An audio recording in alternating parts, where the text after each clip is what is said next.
Hello সবাইকে, তো good morning. সবাই কেমন আছো অবশ্যই জানিও, আর আমরা তোমাদের আশীর্বাদে অনেক অনেক ভালো আছি। কালকে একটা ব্লগ শেয়ার করেছিলাম, অ্যানিভার্সারি ব্লগ, তো 2 মিনিটের হবে হয়তো, কারণ আমাদের কোনো প্ল্যান ছিল না, এমনিতেই সেলিব্রেশন করি 3 জন মিলে, আমি, আমার হাজবেন্ড আর আমার মেয়ে মিলে, আর কেউ না, এমনি কেক কাটিং করি। তো ওটারই ছোট্টখাটো একটি ব্লগ শেয়ার করেছি। তো চলে আসলাম আবার একটা নতুন ব্লগ নিয়ে। সকাল সকাল উঠে কাজবাজ করেছি, কাজবাজ করে লাভ নেই, আমার ঘর এখনো অগোছালো আছে। আর আমার মেয়ে কি করছে চলো ওটাই তোমাদের সঙ্গে শেয়ার করি। সকাল সকাল মেয়েকে দিয়ে স্টার্ট করা যাক। কি হচ্ছে? রান্না বান্না হবে আজকে? হ্যাঁ, এই যে ডাল, আলু সিদ্ধ দেবো। ডাল আলু সেদ্ধ, আর কিছু না? বাঁধাকপি দিয়ে আলু দিয়ে ভাজা করবো, বেগুন ভাজা, আচ্ছা। এসব রান্না হয়ে মেয়ে নিয়ে তোমার মাথা করা হয়ে যাচ্ছে। এই যে পাগলিটা এখন আমার কোলে রয়েছে, বদমাশি করছে। মাথা ব্যথা হয়ে যায় আমার, বকে বকে। মাথা ব্যথা। রাখো না সারাদিন, বেশি বকবো না, রান্না করো।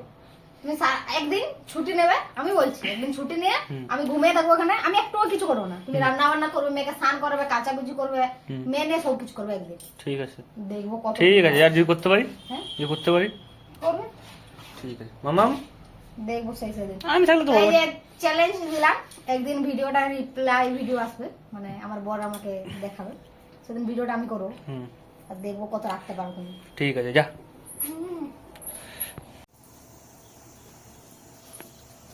এই যে আমার দুষ্টু মেয়েটা, হাতে কি, হাতে দাও, দাও ওটা দাও, হাতে কি ওটা দাও, পালিয়ে যায় আবার, পালিয়ে যাচ্ছ কেন? দাও হাতে কি ওটা দাও, সোনা সোনা, দাও ওটা দাও, ওটা দাও, দাও। এই যে যেটা দিয়ে আমি বাসন মাজি, ওটা নিয়ে পালিয়ে গেছে।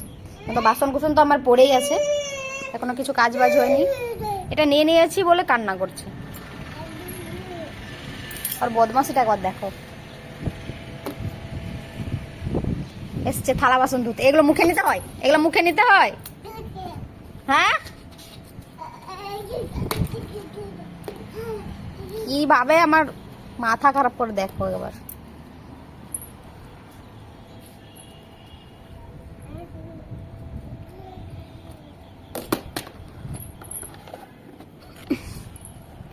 আমার ঘরের অবস্থা কি করেছে তোমাদের দেখাই, দাঁড়ো এটা রেখা রাখি। এই যে বাঁধাকপি পুরো ছড়িয়ে ছিটিয়ে রেখেছে, বেগুন ছড়িয়ে ছিটিয়ে রেখেছে। আর এই যে আমার ঘরের অবস্থা, এখনো না বিছানা গুছিয়েছি না কিচ্ছু করতে পারিনি। এখানে একটা হাতা ফেলে রেখেছে, মানে কি বলবো, এখন তো 11টা বেজে গেছে, আমি কি যে করব আমি কিছু খুঁজে পাচ্ছি না, যে আমি কখন কি কাজ করব। এদিকে তো টাইম হয়ে যাবে, তোমাদের দাদা ভাই চলে আসবে খেতে, আর ওই যে মেয়ে চলে গেছে কোথায় আবার। কি করো মাম্মা? সারাদিন আমার মাথা খারাপ করে দেয়।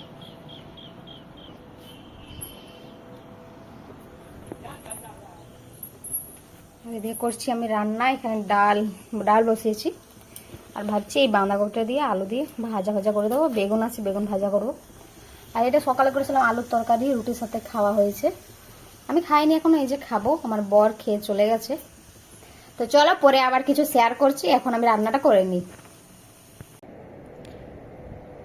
এটা তোমাদের দাদা এনেছিল সকালে, তো খেয়েছি, আর একটা রেখে দিয়েছিলাম, এখন স্নান করে এটা খাচ্ছি। হেভি টেস্ট লাগছে, দারুণ লাগছে মানে খেতে। এটা মানে একটু অন্য টাইপের লাড্ডু, একটা পাওয়া যায় পুরো দানা দানা, আর এটা পুরো মানে চিনি চিনি লাগছে।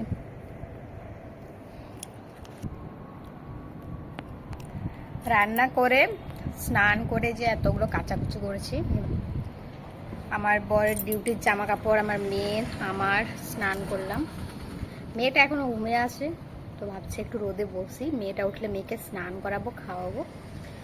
এই করতে করতে তো তোমাদের দাদা চলে আসবে ডিউটি থেকে, ওকে আবার খেতে দাও, মানে দুজন একসাথে খাই। তো চলো পরে আবার শেয়ার করবো, এখন একটু রোদে বসি, মোবাইল চালাই। ওখানে রোদে বসে আছে, আর এদিকে আমার মাম্মাম উঠে আর বসে আছে, না ডেকেছে না কিছু, এখন আমাকে দেখে এই যে আসছে। আসো আমার লক্ষ্মী মাম্মামটা, তুমি কত ঘুমিয়েছো? আমার সব কাজ হয়ে গেছে, স্নান করা হয়ে গেছে, রান্না বান্না হয়ে গেছে, কিন্তু তুমি এখনো ওঠোনি। এই মুখটা আবার কেমন করে, সোনাই যা পড়ে গেছে। ঘুম থেকে উঠেছে, এখন মেয়েটাকে আমি একটু কোলে নেব।